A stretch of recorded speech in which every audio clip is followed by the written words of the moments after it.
Está no ar. Gente que Fala. O melhor programa de debates do rádio brasileiro. Gente que Fala. Tem texto e direção geral do jornalista Fausto Camunho.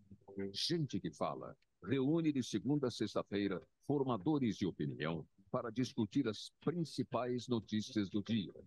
Gente que Fala. Tem o selo de qualidade APCOM.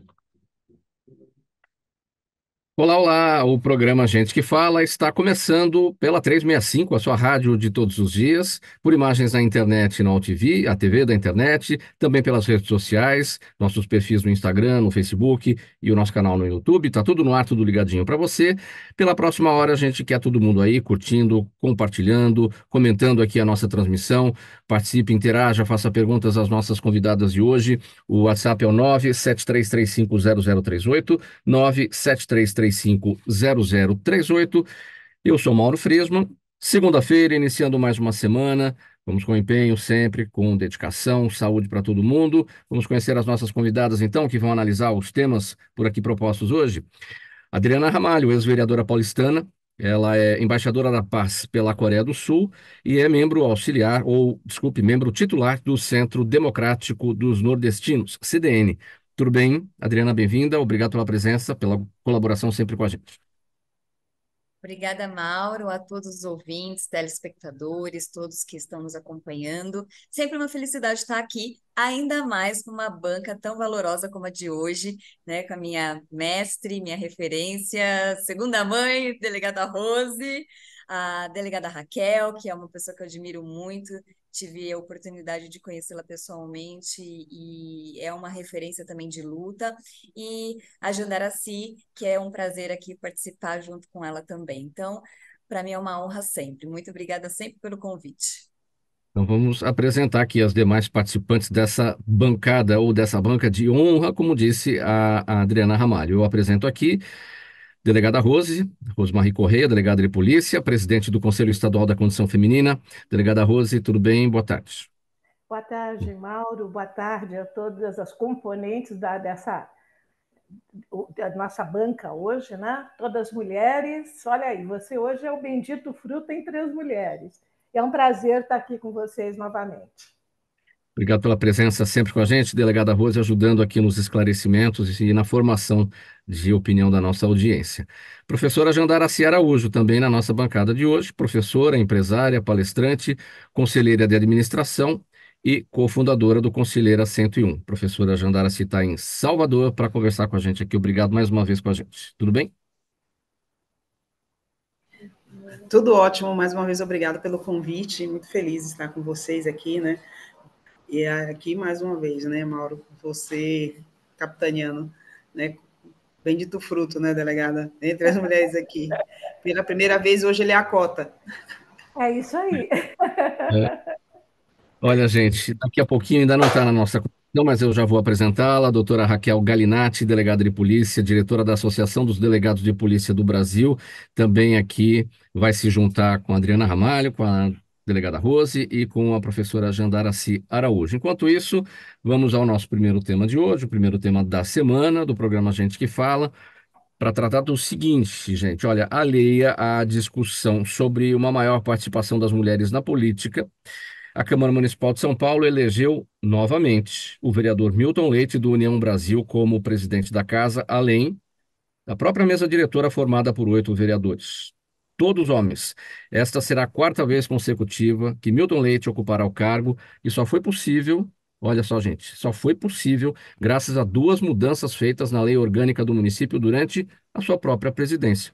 Com isso, todos os integrantes da mesa diretora da Câmara podem ser reeleitos por uma quantidade ilimitada de vezes. Eu vou começar sobre esse tema com a Adriana Ramalho, que foi vereadora aqui em São Paulo, conhece muito bem a casa, e é o que a gente vê, não é, vereadora? Aquele discurso que sempre, né, a gente trata aqui, que na prática não vira. Fora essa mudança, né, feita aí na lei orgânica do município para proporcionar isso, né?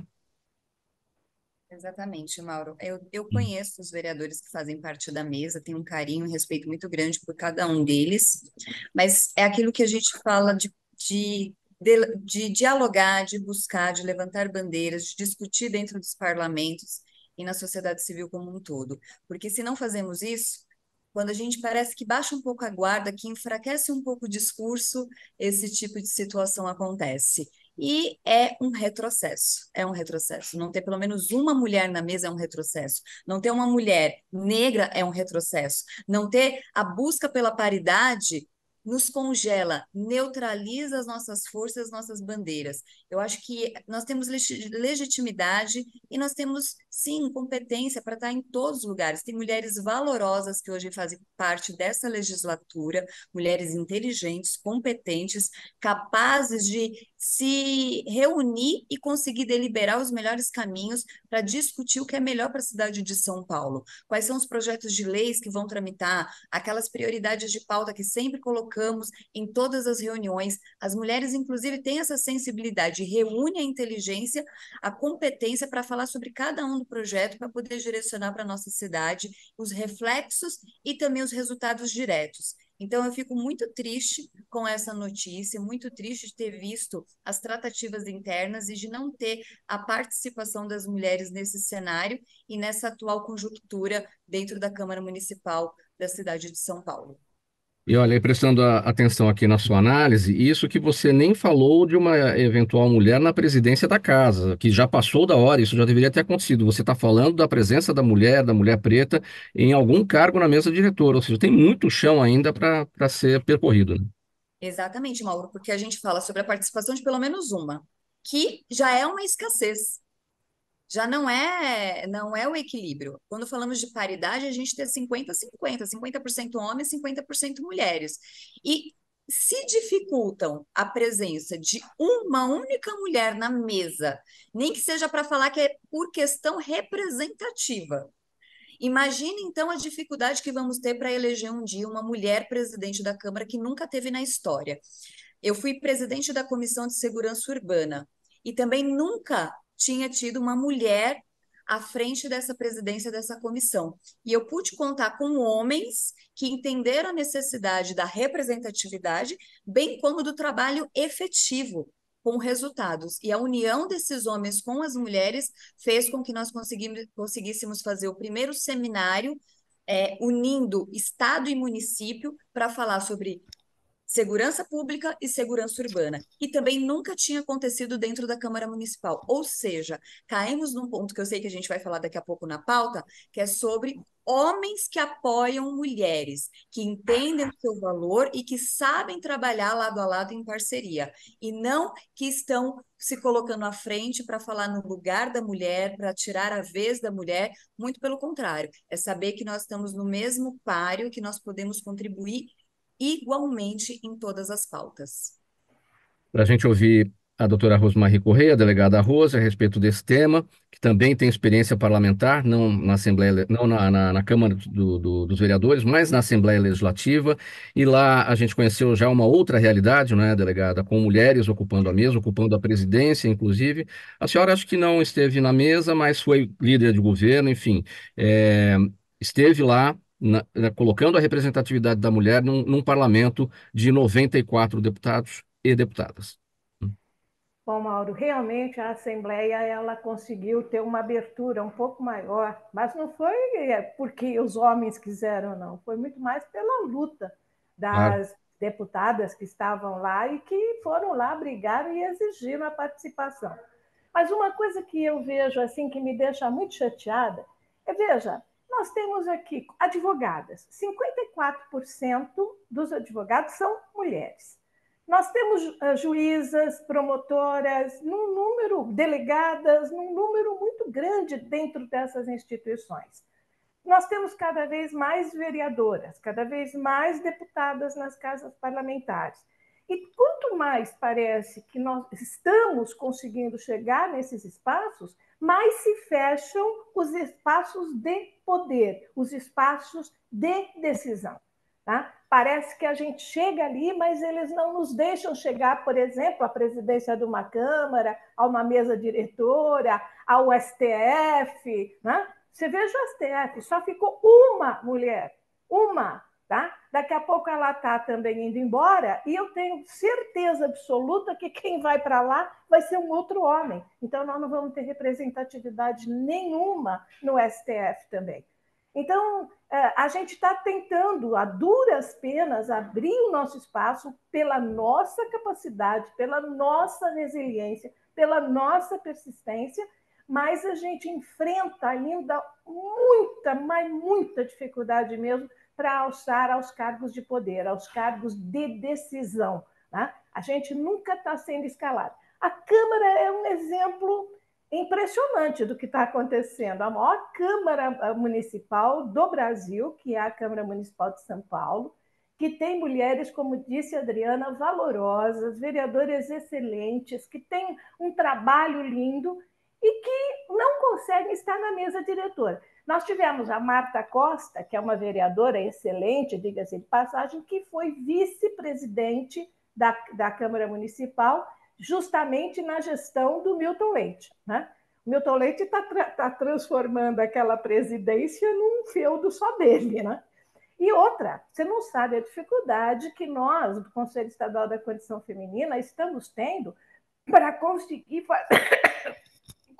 fazer, desculpe, com que a Câmara Municipal instale a Procuradoria da Mulher, que é um projeto da Adriana já aprovado, só precisa Sim. ser instalado, e nós estamos pegando apoio de todos os lados, levando para a presidência da casa, falando com todos os vereadores há mais de 3 meses, e o presidente não recebe as representantes do Conselho Estadual da Condição Feminina para pedir a ele que possa instalar essa Procuradoria da Mulher, que não tem nenhum gasto, nada, não vai gastar nenhum dinheiro, é a instalação para que essa Procuradoria possa centralizar todas as políticas de mulheres que existem na Câmara Municipal e que a gente, enquanto sociedade civil, possa levar para elas, né, as nossas angústias,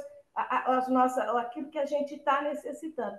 3 meses andando naquela Câmara Municipal para um projeto já aprovado, que é lei, e o Milton Leite sequer recebe a gente para a instalação. Então, não preciso te dizer mais nada, porque não tem nenhuma mulher na mesa diretora. Muito bem, eu quero apresentar agora a doutora Raquel Galinatti, delegada de polícia. Ela é diretora da ADEPOL, Associação dos Delegados de Polícia do Brasil, agora já na nossa conexão. Tudo bem, doutora Raquel Galinatti? Seja bem-vinda aqui ao programa Gente que Fala. Boa tarde, Mauro. Gostaria de também agradecer o convite à querida Zenilda, meus cumprimentos à nossa sempre deputada delegada Rose, à nossa vereadora Adriana Ramalho, minha admiração pelas duas, e aliás, Jandaraci Araújo, um grande abraço. É uma satisfação estar aqui nessa mesa cheia de mulheres poderosas, e eu estava aqui escutando a doutora delegada, a doutora Rose, e, nossa, pontual, perfeita na sua abordagem, na sua fala, que o que nós mulheres buscamos não é um privilégio, nós só buscamos espaço por mérito. E realmente, quando ali atingimos espaço de forma democrática, como, por exemplo, instituições de Estado, é um outro obstáculo que temos, que seria alçar as posições de comando e direção de instituições, porque as mulheres, infelizmente, cada vez mais se dificulta o acesso, porque ali, infelizmente, o que prepondera são indicações políticas. Professora Jandaraci Araújo, a sua análise, portanto, a mesa diretora da Câmara Municipal de São Paulo não terá nenhuma mulher em 2024 e, pelo andar da carruagem, nem tão cedo, né? Como a gente destacou aqui, essa mudança nas regras, né?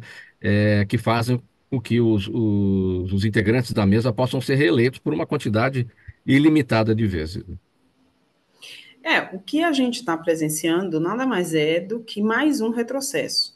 Como bem colocaram as minhas colegas aqui de agenda, de debate, se a gente não estiver atento, isso vai continuar acontecendo. A gente começa lá com, simplesmente, a gente precisa voltar a 2 casas para lembrar da anistia dos partidos em relação às cotas. A questão do direito das mulheres e das minorias no Brasil, e aqui eu estou falando de direito mesmo, a gente não pode esmorecer na luta, a gente não pode achar que o espaço está conquistado em nenhum momento, porque na primeira oportunidade nós temos movimentos como esse. Né? E nada se justifica, nada se explica, não tem a questão de não qualificada ou não ter a representatividade dentro da Câmara. Na verdade, é uma ação deliberada de retrocesso que a gente vem presenciando durante já alguns anos. Né? Isso não começou agora, né? A gente já vem há alguns anos acompanhando uma série de retrocessos e ameaças a conquistas e direitos. Agora, obviamente que cabe a nós, para além da nossa discussão aqui, convocar as pessoas que estão nos assistindo para que se posicionem. Ano que vem, ano de eleição. E assim, a gente tem que ter uma posição muito clara. Se não é a favor, é contra. Porque não dá mais para poder a gente continuar sendo condescendente ou tendo eufemismo em relação a essa agenda. Nós ainda somos o país que mais mata mulheres. Nós ainda estamos nas piores estatísticas em relação à questão da mulher. Então, a gente ainda tem uma discussão muito grande. Né? A questão dos direitos, a gente dá um passinho para frente e 10 para trás. Em todos os processos. Isso está sendo uma continuidade. Então, agora chegou a hora de fazer valer o nosso voto. É escrutinar quem tomou a posição, quem votou contra o posicionamento, e nós, como mulheres, somos a maioria das eleitoras do estado, no município de São Paulo, no Brasil, no município, né? Somos a maioria da população. E por que não a gente se posicionar de uma forma muito direta? O nosso voto tem valor. E se não entenderem, vão entender agora, né? Nesse momento, 2024 chegou. É a hora da gente nos posicionar em relação a isso. Vamos seguir então com o próximo assunto aqui nessa edição do programa Gente que Fala, comecinho de semana, segunda-feira, pela 365, a sua rádio de todos os dias, por imagens na AltV, a TV da internet, redes sociais, Instagram, Facebook e o nosso canal no YouTube, e a retransmissão às 10 da noite, pela Rádio Cultura AM 990, de Dois Córregos, no Centro-Oeste Paulista, e para mais 20 cidades lá da região.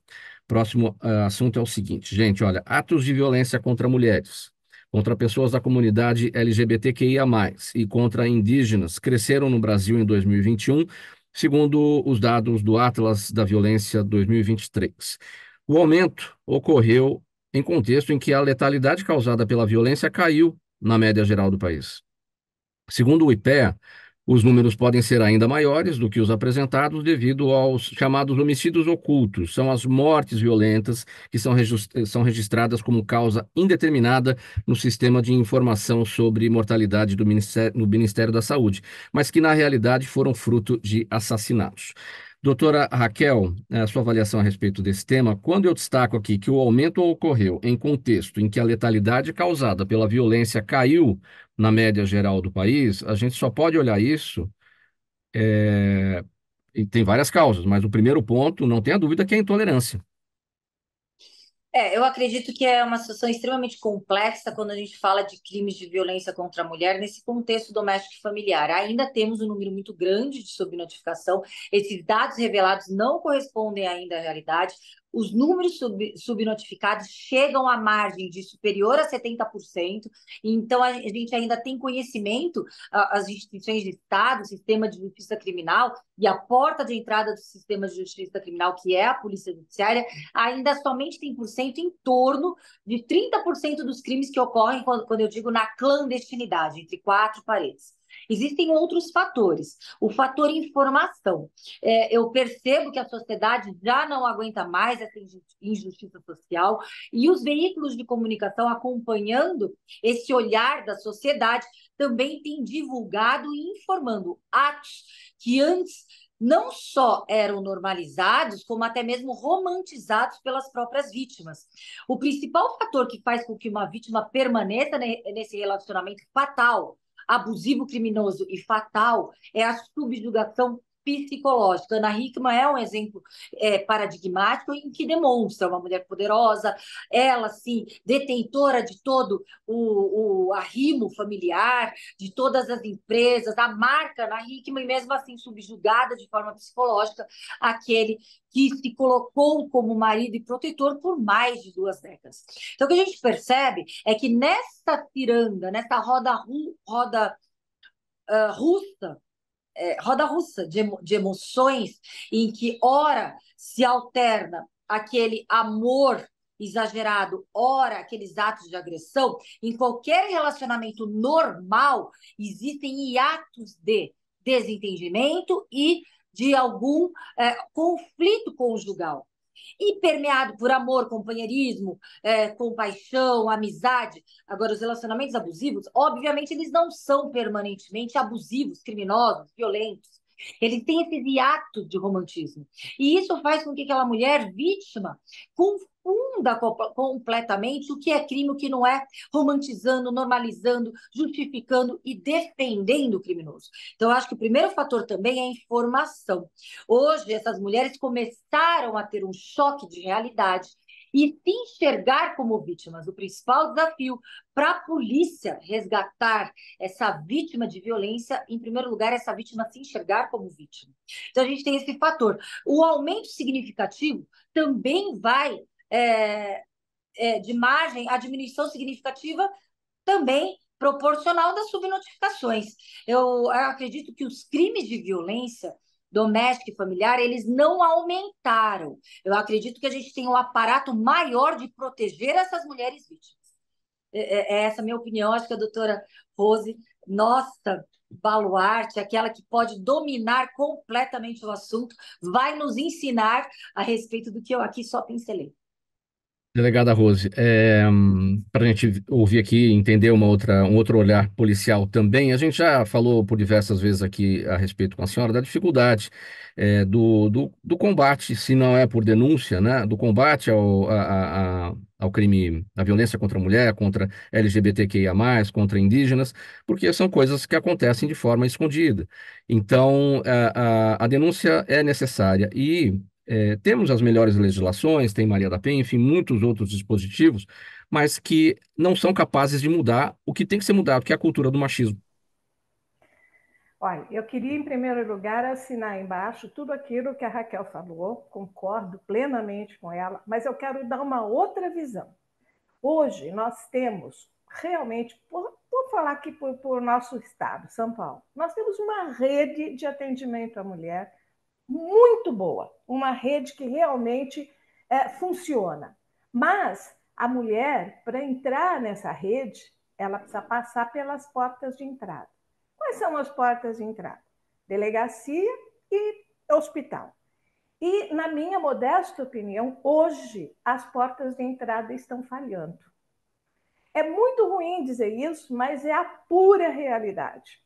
O próprio Atlas, que saiu agora em 2023, quando ele faz a pergunta qual o motivo que essa violência pode estar aumentando? Então, ele dá 3 motivos com os quais eu concordo plenamente, porque foi sempre aquilo que eu venho falando o tempo todo. Primeiro, falta de investimento em política para mulheres. Foi o que a professora Jandaraci falou. A gente anda 2 passos e volta 10. A gente consegue alguma coisa, a gente consegue obrigar a tomar uma determinada atitude, a gente consegue fazer com que as mulheres tenham visibilidade, mas, de repente, não se investe mais nas casas da mulher, não se investe mais no centro de referência da mulher, não se investe mais nas delegacias de defesa da mulher, certo? Nós vamos falar desse assunto daqui a pouco, né? Não se investe. Então, a falta de investimento em políticas de mulheres é um motivo. Segundo motivo, pessoal, a pandemia. A pandemia realmente foi responsável por esse represamento que houve das denúncias, e quando a pandemia acabou, todo mundo voltou, e aí a coisa realmente adquiriu uma proporção muito grande. E o terceiro motivo, Raquel, se eu estiver errado, você me corrige, mas está faltando capacitação para as portas de entrada. As delegacias, não estou fazendo uma crítica de todas, mas uma boa parte delas não estão tendo o acolhimento necessário que a mulher precisa. Eu aqui, até enquanto presidente do Conselho da Condição Feminina, recebo todo dia telefonemas de mulheres, advogadas, profissionais liberais, que procuraram a delegacia para fazer uma denúncia e não tiveram a mínima acolhida. Foram recebidas tipo, o que é que você fez para ele te bater? de cara, você já está culpando a mulher pelo fato dela ter sido agredida. Mulheres que vão à delegacia e ficam horas sentadas sem que ninguém ligue para elas, porque nós ainda, infelizmente, a nossa instituição, Polícia Civil do Estado de São Paulo e do Brasil, acha que problema de violência contra a mulher é um problema de sua menos importância. Mas amanhã ela está voltando para ele, por que eu vou perder tempo agora em fazer um boletim de ocorrência? Gente, nós temos que capacitar. Vamos no hospital. A mulher chega machucada, agredida, o médico está vendo que aquelas lesões que ela apresenta são lesões que são oriundas de uma agressão. Ele faz de conta que não é com ele, que ele não viu aquilo. Se fosse uma criança, um adolescente, mas em 2 minutos estava lá conselho tutelar, polícia civil, polícia militar, polícia federal, enfim, tudo. Agora, na mulher, não. O médico, eu não quero que o médico se envolva em nada, mas orienta a mulher, olha, procure uma delegacia, vai lá, você tem direitos. Então, esses 3 motivos, com certeza, estão fazendo com que essa violência acabe aumentando. O feminicídio, na realidade, gente, que é o que aumentou demais. Aliás, o próprio anuário diz, todos os casos de violência contra a mulher tiveram aumento, tá? E o feminicídio, não precisamos nem dizer. O que estão matando de mulheres é uma coisa impressionante. E como a Raquel disse, se a mulher conseguir, porque o feminicídio é um crime que você consegue evitar, é um crime evitável. Se a mulher consegue descobrir que ela está num relacionamento abusivo. Então, hoje, quando a Raquel diz de informação, é informar para essa mulher o que é um relacionamento abusivo, o que é uma violência psicológica. Porque se ela descobre isso, ela consegue, muitas vezes, se livrar, inclusive, da agressão física, quanto mais do feminicídio. Vamos ouvir a Jandaracy e, na sequência, a Adriana, bem breve, porque a gente precisa sair para o intervalo, temos outros temas também na sequência para análise de vocês. Vamos lá, Jandaracy primeiro. Seu áudio está fechado, professor. Desculpa. Agora sim. Os dados, ano após ano, a gente vê que os dados eles se mantêm no mesmo patamar, né? E no acrescente. E aí a gente faz esse recorte nas interseccionalidades, tanto de gênero quanto de raça. A gente tem a questão da LGBTfobia, tem a questão do acolhimento e a gente precisa tratar da ferida. Ainda temos uma questão cultural muito forte. A lembrar que algumas legislações absurdas só foram revogadas há 1, 2 anos. Né? A alegação da defesa de crime da honra, é tudo muito recente. Então, a gente ainda tem um processo cultural muito forte. Além da lei, da exigência que se cumpra a legislação, também a gente tem um processo educacional para uma mudança cultural, que eu acho que ainda é um ponto que a gente precisa discutir. Isso vai desde as escolas, quando a gente está falando com crianças, até adultos. E, obviamente, envolver os homens nessa conversa. A gente precisa trazer eles para a conversa. Adriana Ramalho, sua avaliação.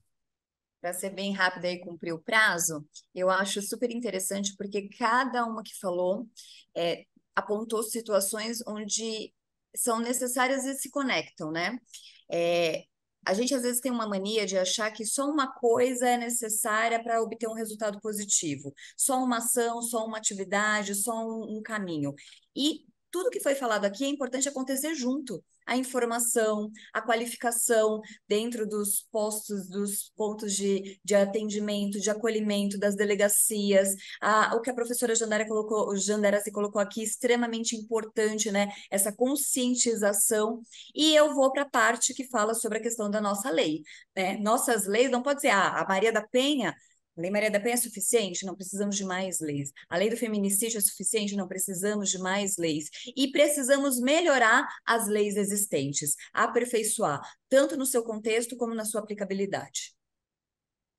Programa Gente que Fala, edição de segunda-feira por aqui, pela Rádio 365, a sua rádio de todos os dias, pela UTV, a TV da internet, pelas redes sociais e a retransmissão às 10 da noite na Rádio Cultura AM 990 de Dois Córregos, no Centro-Oeste Paulista. A gente vai dar uma paradinha breve aqui, é rapidinho, mensagem do nosso apoiador, golinho de água para vocês todas e a gente volta já. Toda ação estratégica de sucesso tem um componente fundamental: um instituto de pesquisas ético, rápido e preciso. Afinal, é ele que vai fornecer informação confiável, sem achismos ou palpites. E isso, numa época de mudanças rápidas e repentinas, é fator crítico de sucesso. A Orbis é um instituto de pesquisas que une precisão e confiabilidade estatística com a mais alta tecnologia em pesquisas do mercado. Tem inteligência artificial, robótica e Big Data, entre outros recursos, para que você tenha uma informação correta, confiável, com o menor custo e no menor tempo possível. Na sua próxima ação, seja ela corporativa ou política, comece pela Orbis, porque com a informação correta, você vai mais longe, mais rápido e com mais segurança. Tá no ar pela 365, a sua rádio de todos os dias, pela UTV, a TV da internet, redes sociais, Instagram, Facebook, nosso canal no YouTube e a retransmissão, a reapresentação às 10 da noite pela Rádio Cultura AM 990 de Dois Córregos, no Centro-Oeste Paulista e para mais 20 cidades lá da região. Vamos seguir então o próximo assunto aqui. Olha, apesar da piora nos índices de violência contra a mulher no estado de São Paulo, as delegacias de defesa da mulher 24 horas já perderam 17 milhões e 100 mil reais sob a gestão Tarcísio de Freitas. Desde o começo do ano, 71,6% do orçamento destinado às unidades policiais especializadas no atendimento de mulheres foi cortado. O orçamento atual, após uma série de remanejamentos, está em 6 milhões de reais e há poucos dias do final do ano, menos de 20% desse valor já foi utilizado. Delegada Rose, na sua fala anterior, a senhora já falou, a porta de entrada não está funcionando. E não funciona, por quê? Porque não há investimento. Aí tem que ouvir o governo do estado, a gestão Tarcísio de Freitas, por que que os investimentos estão sendo cortados, por que esse remanejamento. Mais uma vez, aí a crítica vai à gestão, sim, do governo do estado, por que tanto discurso e na prática nada. Bom, eu acabei de falar, né? Porque quando eu li essa notícia nos jornais, eu quero dizer o seguinte: eu sou muito fã do governo Tarcísio, sou muito fã, torço muito para ele bem, tá? Gosto dele, mas essa atitude de cortar 17 milhões das delegacias de defesa da mulher, no momento em que nós estamos aí com todos os índices de violência contra a mulher aumentando, eu realmente não entendi. Ele tem uma mulher que é uma batalhadora. A esposa, a nossa primeira-dama, é uma batalhadora. É uma mulher que luta pelas outras mulheres em empreendedorismo, em uma série de atividades que ela desempenha. Agora, cortar 17 milhões, eu acho que a assessoria dele não foi muito... Porque ele não faz essas coisas sozinho. Alguém apresenta para ele um plano, né, de cortes e ele vai trocar ideia com essas pessoas para ver o que é que ele pode cortar, sem prejudicar tanto. Eu acho que a assessoria dele, e aí reporto-me à Secretaria de Segurança Pública, que é a secretaria encarregada vamos dizer, das delegacias de defesa da mulher, sugerir e ele aceitar que se tirem 17 milhões das delegacias da mulher.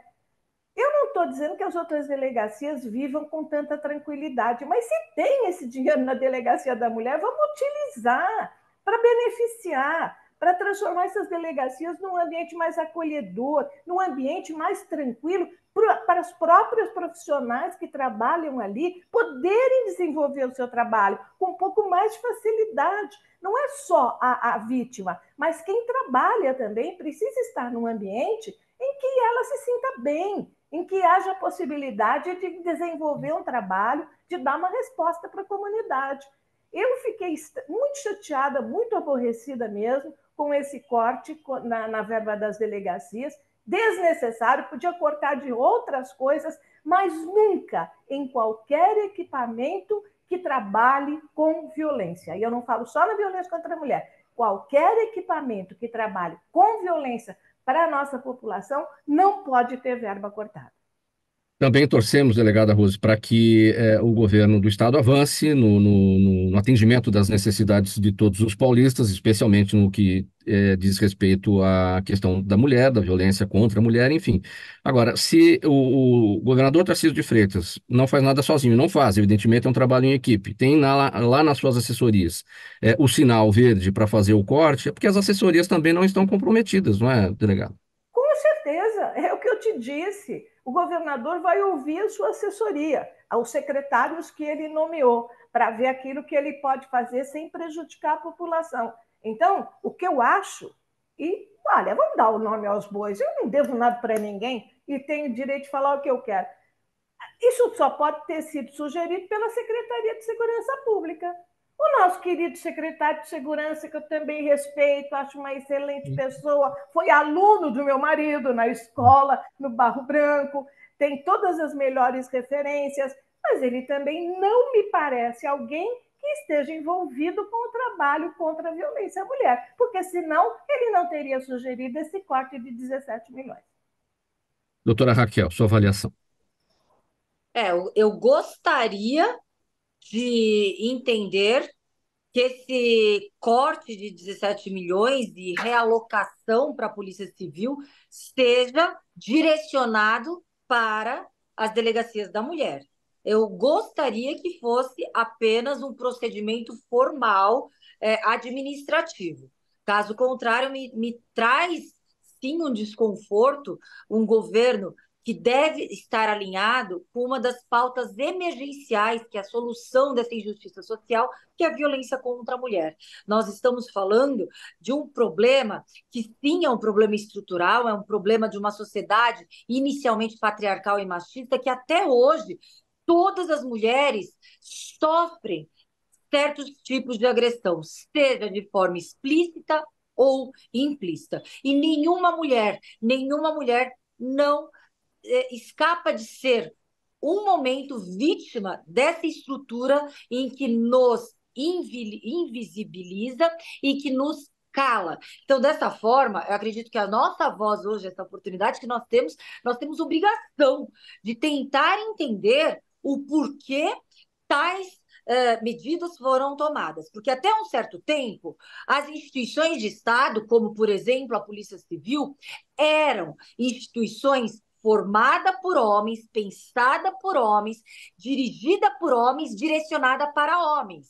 Acredito que o nosso Estado, tendo quase mais da metade da população feminina, não pode mais se dar ao luxo deste erro, de um olhar de homens para homens focado por homens. Então, eu acredito que eu gostaria, sim, também de pensar que houve somente um procedimento de formalização, atos procedimentais, porque a gente sabe que a dotação orçamentária, muitas vezes, ela deve passar pelo crivo legal, já totalmente hermético e fechado, que burocratiza, que inviabiliza muitas políticas públicas a serem implementadas, mas é essa a minha esperança. Eu acompanho o voto da nossa presidente relatora, delegada Rose.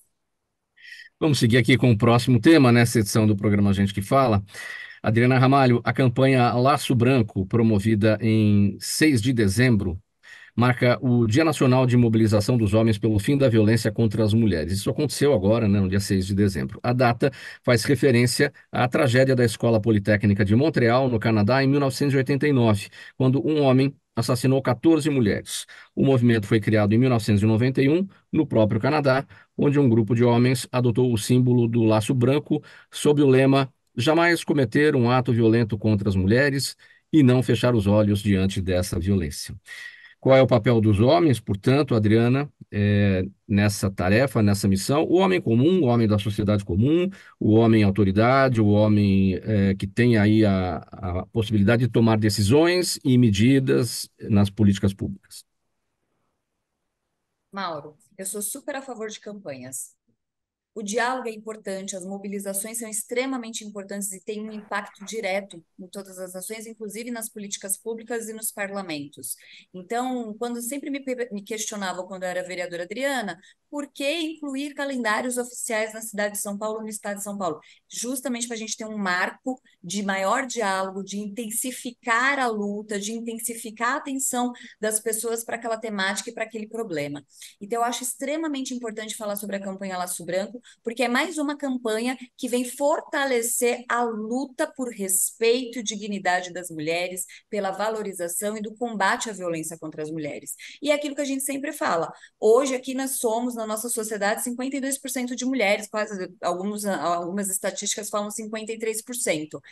Muito importante ter homens lutando pelas mulheres, ajudando as mulheres, viabilizando cada vez mais pautas para as mulheres. E a frase que eu sempre uso quando se fala sobre a campanha Laço Branco é: homens que ajudam e apoiam mulheres, e não homens que falam no lugar de mulheres. A gente não pode permitir que uma campanha tão importante como essa seja destoada, seja desvirtuada e seja usada de uma maneira totalmente equivocada para outros fins. E o que eu tenho visto desde 2018 é essa prática. Eu participei de um programa com a doutora Adriana Durso, e nós falamos muito sobre isso de 2018, e desde então a gente tem falado, tem buscado conscientizar as mulheres e conscientizar esses homens, porque tem muitas maneiras de apoiar as mulheres. Por exemplo, dentro dos partidos. Por que que também não temos mulheres presidentes de diretórios? Por que nós temos sempre mulheres que ficam lá na suplência ou, no máximo, na suplência? Porque geralmente são as militantes que vêm em época de campanha levantar a bandeira para esses homens, mas elas não ocupam cargos de decisão, cadeiras de decisão relevantes dentro dos partidos. O máximo que se dá para uma mulher é: você vai ser a presidente do núcleo, do segmento, PSD mulher, PSDB mulher, Podemos mulher, PT mulher, mas da executiva nós quase não vemos mulheres presidentes. Aliás, eu não lembro de nenhuma que seja presidente, a não ser, acho que a Renata Abreu, que é do Podemos, tirando ela, que não tem em outros diretórios de outros partidos. Então, essa questão de você ocupar esses espaços, ainda mais para falar sobre temáticas que são de mulheres, eu acho extremamente importante trazermos à luz da reflexão. Por quê? Nós levamos anos para poder chegar no momento onde nós poderíamos ter falas. E hoje nós temos esse espaço para falar aqui sobre combate à violência, empreendedorismo feminino, sobre a área da saúde, até porque a mulher que sofre violência doméstica, ela sabe o tamanho da sua dor, né? Ela é a vítima. E quando a gente pega, por exemplo, políticos, Mauro, que estão usando desse problema, dessa situação que nós vivemos, nós estamos pegando um político que tem apenas uma visão oportunista. Por quê? Ele quer realmente aquele voto, ele quer aquela visibilidade. Então, ele quer ocupar um palanque para falar sobre um problema sem dar voz. Eu tenho pegado, Mauro, por exemplo, vídeos de homens falando sobre isso, sendo que eles poderiam, por exemplo, colocar uma mulher junto. Se tem uma presidente mulher do seu partido de um segmento, coloque ela para falar em conjunto, coloque ela para falar. Dia 6 de dezembro é uma data onde os homens precisam fazer eventos onde o palanque é da mulher, para dar voz à mulher. Dia 6 de dezembro é a data onde os homens precisam fazer todo tipo de mobilização e colocar em protagonismo a mulher e não a ele mesmo. Então, eu venho aqui também para finalizar, dizer que eu não posso deixar de mencionar o meu pai. O meu pai, ele é presidente de um sindicato e onde nunca teve uma diretora mulher. Foi na gestão dele, a partir do momento que ele se tornou presidente, que ele trouxe uma mulher e negra, que foi a Maria Divina, em 1998. Depois ele aumentou, trouxe a Josi em 2002 e depois a Sueli Ramos Lira em 2018. E toda vez que ele vai falar sobre um tema, ele, por iniciativa dele, ele sempre busca trazer as mulheres junto. E aí, conversando comigo, eu falo: pai, passe a fazer também vídeos e coloque essas diretoras para falar em conjunto com você. Vai fazer uma propositura numa casa legislativa? Peça uma coautoria, faça sua autoria, mas forneça a coautoria para uma deputada mulher, para uma vereadora mulher. Busque fazer os encontros juntos. Isso é dar voz e vez.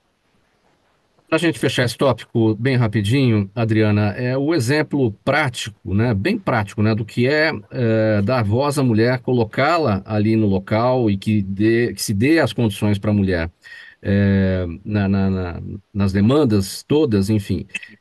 A gente vai de novo cair no assunto lá da Câmara Municipal, ou seja, é discurso, né, falando em nome das mulheres, mas a prática não acontece, porque as mulheres não foram colocadas lá nas condições para alcançar o que precisa ser alcançado. É exatamente isso. Essa é a diferença entre a prática e a teoria. E me permite uma observação, Mauro. A gente precisa, no dia 6 de dezembro, fazer, sim, menção aos homens que fazem proposituras de PLs, fazem encontros, palestras, mas principalmente no dia 6, nós, mulheres, precisamos fazer grandes atos com outras mulheres para conscientizar esses homens, porque o laço branco foi criado por homens para primeiro passo ser a conscientização de outros homens, ser um alerta. Então, se a gente cair se a gente não ficar atentas, nós vamos ser manipuladas e vamos deixar esses espaços. Os homens vai correr o risco de ter uma mesa só formada de homens para falar sobre combate à violência contra a mulher, e as mulheres vão estar na plateia assistindo esses homens falarem, sendo que nós temos uma delegada Rose para falar sobre o assunto, nós temos uma delegada Raquel, nós temos uma professora Jandaraci e tantas outras no mundo e principalmente no nosso país. Então, que tenha pelo menos a paridade, no mínimo no dia 6/12. Vamos seguir. Próximo tema aqui no programa Gente que Fala, edição de segunda-feira, pela Rádio 365, a sua rádio de todos os dias, Pau TV, TV da internet, redes sociais e a retransmissão às 10 da noite pela Rádio Cultura AM 990, de 2 córregos no Centro-Oeste paulista e para mais 20 cidades da região. Professora Jandaraci, vamos tratar do seguinte. Olha, a FUVEST anunciou recentemente uma mudança significativa nas leituras obrigatórias para a prova. A partir de 2026, os estudantes terão de ler obras de 9 autoras, todas mulheres. Na semana passada, professores de reconhecidas instituições, incluindo a própria USP, divulgaram uma carta aberta contra essa mudança. Isso porque consideram que esse privilégio deixa de lado critérios importantes de inclusão. Eles afirmam ainda que nenhuma contribuição à luta antimachista virá dessa, né, condição de privar os estudantes de lerem grandes nomes da literatura brasileira. Polêmica aposta. Tipo, Polêmica quase um aposta. minuto de silêncio. Quase um minuto de silêncio. É tão bizarro o comentário. Você sabe que é o mesmo comentário que vem sendo feito no Conselho Nacional de Educação, né? Eu definitivamente tenho grandes dificuldades em entender a argumentação, porque não faz o menor sentido. É ilógico. E se a gente busca dados históricos, fatos, as décadas, séculos anteriores, em que as mulheres sequer eram consideradas. Então, tipo, é uma coisa, parece a gente está falando da terceira B, né? Um monte de gente velha. Sabe quando você... o coleguinha pegou meu brinquedo, professora, sabe? Tipo, é um retrocesso, é uma infantilização, é uma agenda. Eu fico com dificuldade até de argumentar um absurdo desse, porque no final do dia é muito mais. Eu percebo que às vezes esses movimentos eles surgem muito mais para poder ganhar comentário e as pessoas que criam isso terem uma certa visibilidade, saírem do seu ostracismo, da sua falta de capacidade intelectual.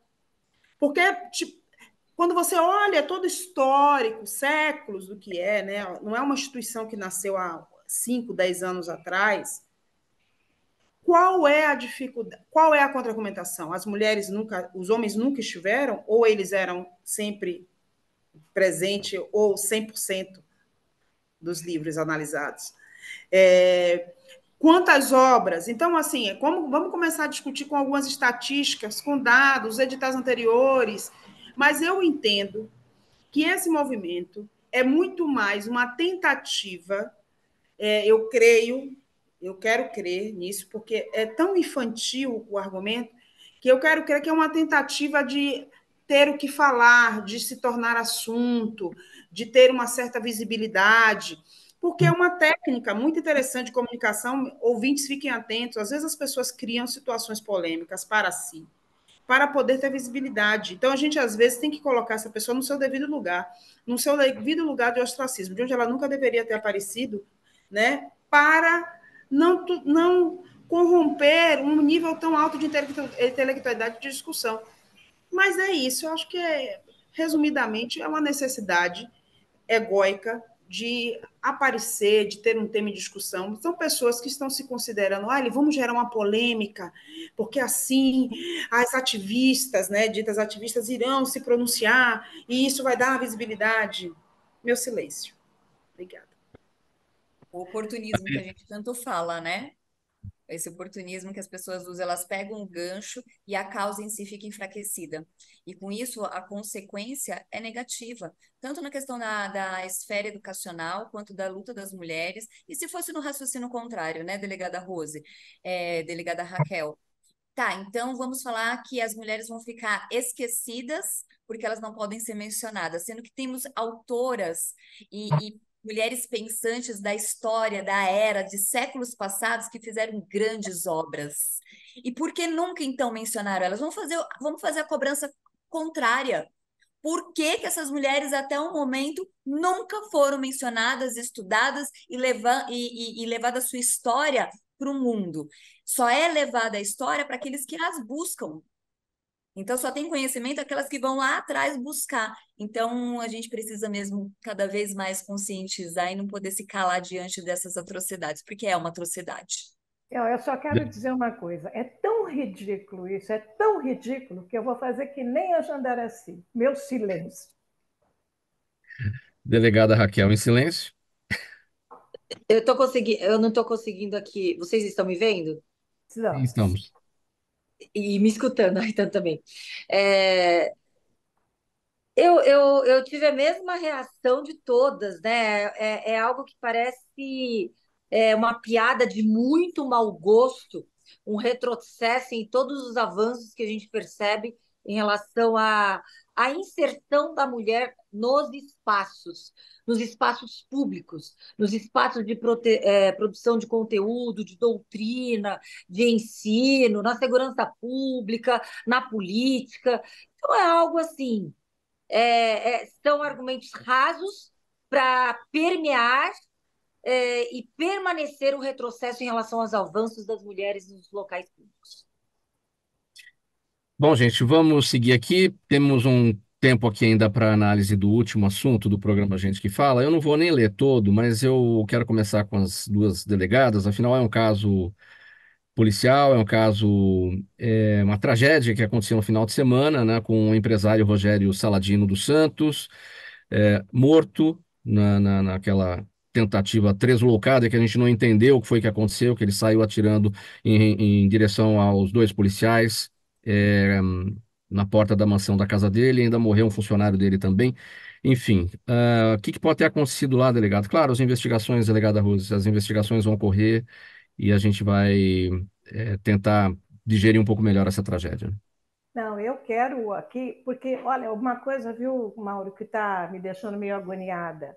Morreu esse miserável que não sabia o que estava fazendo, de sair armado, atirando, e ele não sabia nem em quem ele estava atirando, que levou o funcionário dele também a atirar e morrer. Agora, morreu uma grande policial civil, que foi a Milene.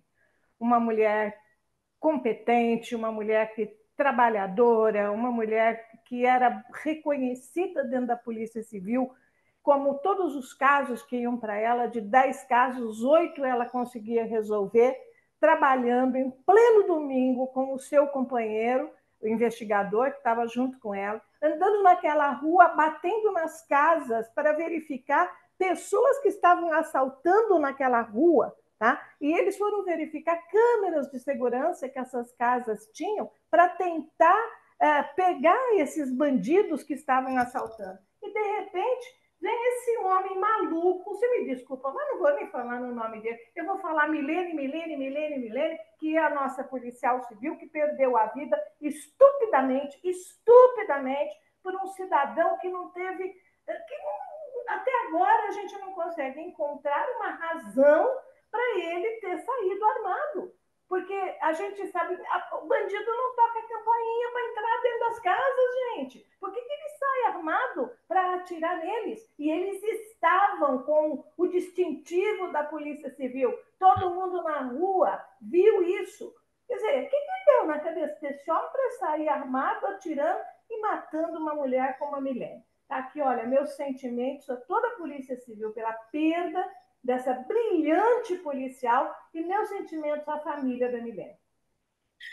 Doutora Raquel, a sua impressão também, e ressaltando aqui, enaltecendo a memória agora da investigadora Milene, como a própria delegada Rose falou, ela tinha um índice de resolução de casos, né, de casos que ela investigava, né, de a cada 10 ela resolvia 8, enfim. E a Polícia Civil, que muitas vezes é tão criticada, né, por não conseguir ter sucesso nas suas investigações, e ela tinha toda essa performance, né? Realmente aqui fica também a nossa solidariedade a toda a Polícia Civil, a toda a categoria, a família da Milene, enfim.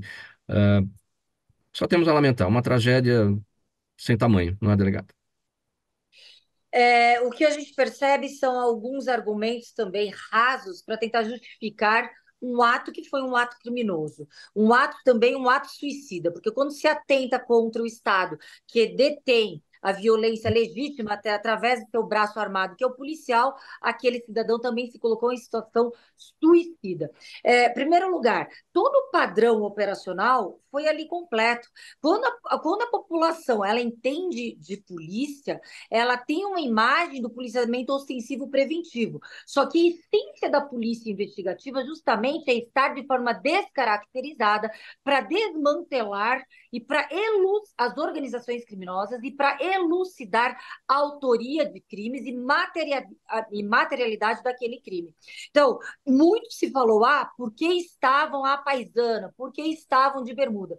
Diversas vezes, policiais das minhas equipes estavam até fantasiados com time de futebol, de regata, de chinelo, com boné, porque, obviamente, faz parte da essência investigativa não ostentar ser um agente policial do Estado, para que assim ele possa coletar mais rapidamente o maior conjunto de elementos para corroborar ali todo o procedimento probatório consubstanciado no inquérito policial. Então, ali o erro que de forma fatal e trágica vitimizou 3 vidas, inclusive a dele de forma suicida, foi deste cidadão que não se sabe ainda se estava sob o uso de substância entorpecente ou alcoolizado, que automaticamente já o proíbe do manuseio de arma de fogo, mas é necessário sim que investigações deem continuidade.